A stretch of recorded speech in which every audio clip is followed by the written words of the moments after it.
Hey folks, how's it going? Lately, Arknights has been tightening its grip on my nuts a little bit and I'm not necessarily complaining about it. The events have been a banger after the other and the upcoming updates are doing nothing but building up my hype even more.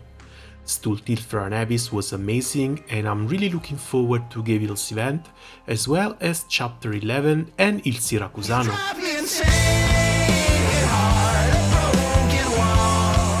When it comes to the gacha, Arknights has always been tremendously generous. I've been playing it on and off since release and I still ended up with like 90% of the operators I wanted. In the remaining 10% though, there's a Summer Chen I got cut out of by Mizuki twice, as well as a little Iberian bird that was replaced by Gnosis. I would very much like to avoid said experience when it comes to the Italian wolves, so maybe, just maybe, it's time to save up for my first Arknights Spark. For starters, we need a timeline, and for this I use the Game Press one. It looks like the events are not a complete one-to-one since Global had the Undertides rerun and Contingency Contract 9 inverted, but hopefully they will stay close enough.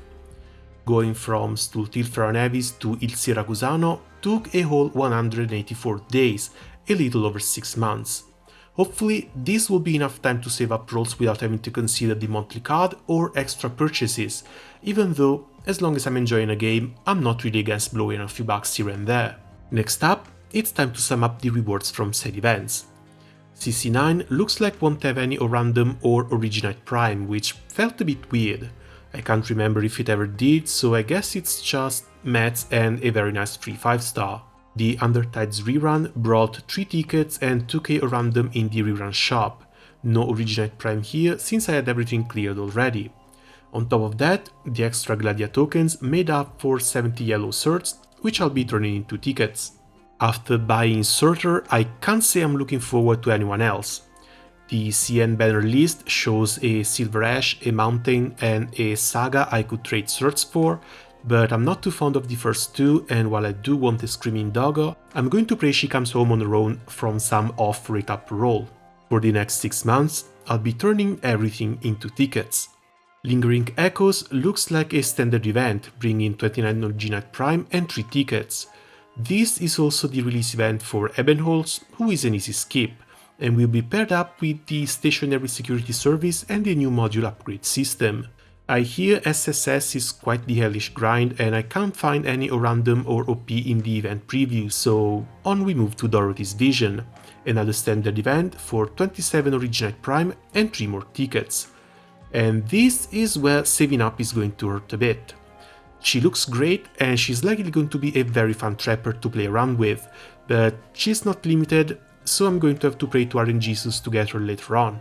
Alongside her event, we should be getting a new Annihilation map as well, which will bring 1.5k random for the first clear rewards. To be continued looks like a mini event, bringing only 16 Originite Prime and no tickets, and it should be followed by the Dust Souls Holiday rerun.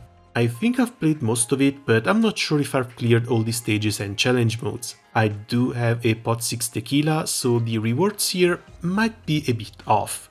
Being a rerun, it should also restock 2k random in this shop. Moving on, Gavil the Invincible and her Ideal City event bring in 37 Originite Prime, 3 draw tickets in this shop, a free 10 pool, and 14 days of free single rolls.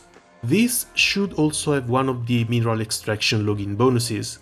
The random this gives is random, but let's just say it averages to 400 per day for 14 days. If I have any leftover rolls after being saved for a spark, they're getting dumped in here. And RNG would do better to step it up, cause missing my croc would legit hurt, and I would need to save up a second spark for her for some rerun. Next up, Trials of Navigator, another mini event coming with a single draw ticket and a nice summer skin for Roberta, followed by CC10, which again apparently brings nothing but mats, and then we land on Obscure Wanderer. Milner, how do you even pronounce this? Obscure Wanderer event bringing 18 more Originite Prime, but no tickets. If that's the price to pay for Utage skin though, I'll take it. After that, the Luo Zhuohei collab is going to bring 17 more Originite Prime and lead us into the Near Light rerun. This one might actually hurt a bit because I'm pretty sure I've cleared all these stages, so rest in peace 42 Originite Prime. I will just have to live with the 2k random from the rerun shop and the 25 yellow certs from Wildbane's Potential, which should translate into 3 tickets to add to the event's shop 3.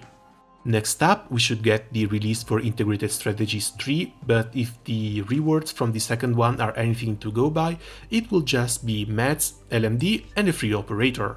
Then it's time to get ready for episode 11 with a login event that brings 400 random our way, while Siege will meet us with 31 more Originite Prime and the Stainless banner, which is not going to be that hard to skip. Finally, we land on Il Siracusano and it's 41 Originite Prime, 3 tickets, a free 10 draw, 14 days of free single draws and its own mining event, which again I will just average to 400 random for 14 days. It all totals to 20k random, 257 Originite Prime turned into 46k more random and 25k worth of random in tickets alone, not counting the free draws. That is 90k random total for half a spark. It feels a bit little, but we still have the dailies and weeklies to add to this. 100 random from daily missions, 500s for the weekly, which gets summed to the 1800 from Annihilation. In the 170 day span until Il Siracusano hits, it totals to almost 73k random, for 120 more draws. 273 total without daily free draws and yellow certs trading. We're getting there. The last spurt should come from the leftover missions and challenge modes, and considering I've been mainly just playing the events, there's quite a bit of them. I still need to clear all the challenge modes for episodes 4 through 7. I'm yet to start episode 8, and it turns out I still have the challenge modes from Mansfield Break and Who Is Real left to do. It all comes down to 206 Originite Prime for 61 more draws, leaving me comfortably to an expected 335 draws for Texas and Penance. With a little help from the free draws, I should be able to go 50 rolls deep into Gabriel's banner and still be safe for this spark. As for the dates themselves, if we follow the same schedule as CN, we should hit Dorothy's event and the new Annihilation in January, Dossel's rerun and Gabriel's event in February, CC10 in March, IS3 in April, and lastly, episode 11 and Il Siracusano in May 2023. That's quite the wait, but I'm sure Texas will make it worth it. Alright then, that's going to be it from me for the moment. As always, thanks a lot for watching, let me know which banners you're looking forward the most, and I guess I'll see you around soon. Ciao!